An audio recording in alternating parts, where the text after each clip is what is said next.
Jake Paul promised to put Mike Tyson to sleep, but he ended up putting the entire crowd to sleep instead. I saw medics with smelling salt trying to awaken the crowd, but you would need Dungeons and Dragons type of priests to revive the audience after the death of their attention. In the last round, Jake Paul almost landed as many punches as Mike Tyson landed the entire fight. He was so passive, he was so gassed. Like I said, first 2 rounds he needed to probably win, or else his cardio would just leave his soul. Meanwhile, people at home were fighting the Netflix servers. They were crashing and lagging and buffering. And the people who actually got to watch the event, they were fighting their inner demons to not stare down the ring girls. And the crowd in the arena, they were fighting to not fall asleep. As you can hear, there was actually a lot of fighting going on, except for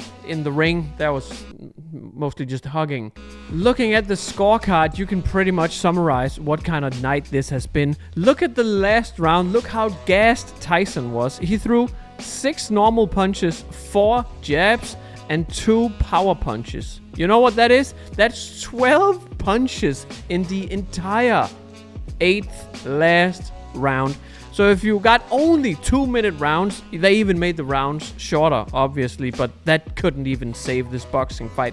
So if you take the 120 seconds, you divide that by the 12 punches Mike Tyson he threw, that's 1 punch every 10 seconds in the last round for Tyson. You know what that is? Let me time it for you.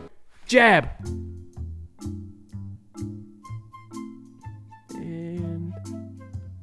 Just wait. Jab. That's how much time there were between Mike Tyson's punches in the last round. It's a snooze fest. This match should never had been made in the first place. The most entertaining part of this entire fight was actually the pre-fight interview. Tyson, he promised that he would bring a vicious victory. Yeah, a vicious victory where he threw 1 punch every 10 seconds. Okay, got it.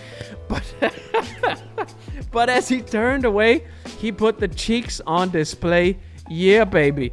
Here we go. This was kind of wild, and it was on Netflix. I'm not sure anyone was expecting this. I don't know if there's a Netflix producer who almost choked in his cup of coffee or what went down there.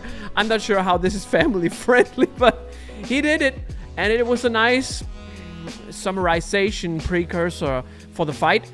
Mike Tyson nicely sums it up because the fight was indeed ass, so I'm glad he showed us all. Post-fight interview, Jake Paul was speaking like he invented boxing. He was speaking like he was the first man on the moon. Fun fact, there's actually been more moon landings than punches landed in this fight. But post-fight interview, he was speaking like he was the king of boxing, all while he was putting his great Spider-Man awareness on display. Hook and I missed, and then my chin was... So what's next for these two fighters, allegedly? Surely this dead, semi-depressed, sick cow cannot be milked anymore. Unfortunately, that's not the case. There's actually maybe upcoming fights for both Jake and Mike. So who's Jake Paul fighting? I'm not sure. Is it Joe Biden? I don't know. But we need to put 24/7 police watch and surveillance on Muhammad Ali's grave. Because you know Jake Paul is digging that grave right now. He's digging him up and saying, sign the contract, big boy. Sign the contract, big boy. And nobody wants that, obviously. But he said this in the post-fight interview regarding his next fight. Conor McGregor is scared of Jake Paul and will never box him. Okay, at least it's a step up from challenging dinosaur fossils. So now he wants to fight Conor McGregor. The legendary Conor McGregor, the fucking McGregor.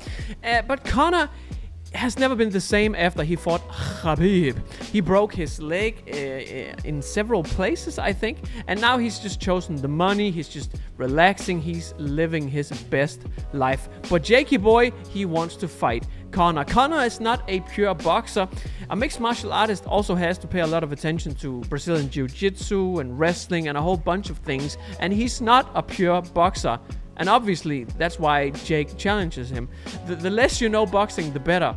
I'm pretty sure Magnus Carlsen is soon getting an invite from Jake to go boxing. Jake's fist to D5, and if Magnus declines this challenge, then he's obviously scared, according to Jake Paul.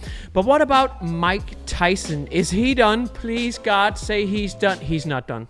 He said this post-fight. Well, I don't know. Maybe his brother. And this seemed kinda staged, almost like a theater, a play. It was like Logan had rehearsed these lines because he was already standing ready right by Jake's left shoulder. He was looking dead at Tyson, and as soon as Tyson challenged Logan, Logan responded by saying this. I'll kill you, Mike.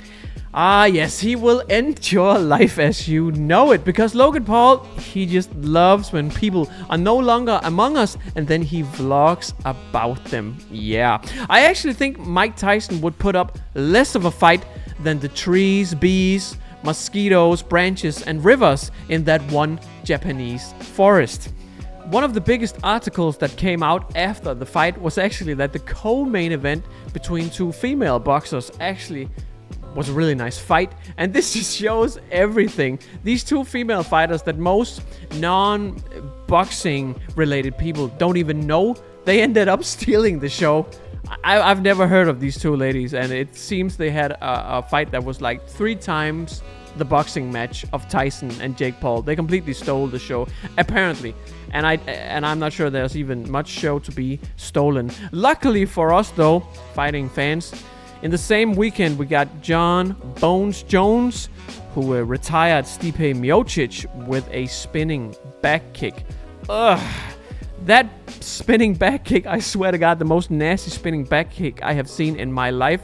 Miocic's ribs were like a guy spending a little bit too much money in a strip club. They were broke, just deadly, devastating. And John Jones is probably still and forever going to be the GOAT of mixed martial arts. And you don't see Jake Paul challenging him, even though he probably could beat him in boxing, because again, he's not a pure boxer.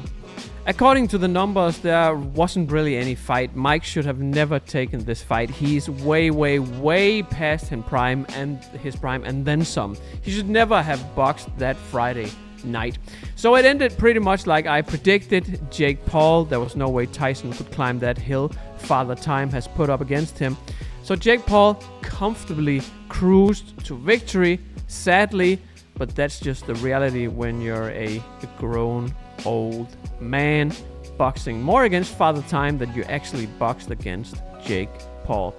Sad for everyone to see. I almost wish this never took place, but I just guess there was some little kid inside me just wishing, hoping that Mike Tyson would pull some kind of a miracle and knock Jake Paul out. And I think that was the majority of the crowd watching. It was just people hate watching. People just with so much hate for Jake Paul, just wishing someone please could knock this guy's lights out. I promised to make this follow-up video. Now I have. Remember to like and subscribe. Leave a comment. What do you think about the fight if you watched it? And I'll see you in the next video. I'm sorry this hasn't been the most edited video or anything. I just thought I would do a relatively quick update on the fight and how I felt about it. Thank you for tagging along on this channel. Remember to like, subscribe, and turn on both the notifications and also your mom.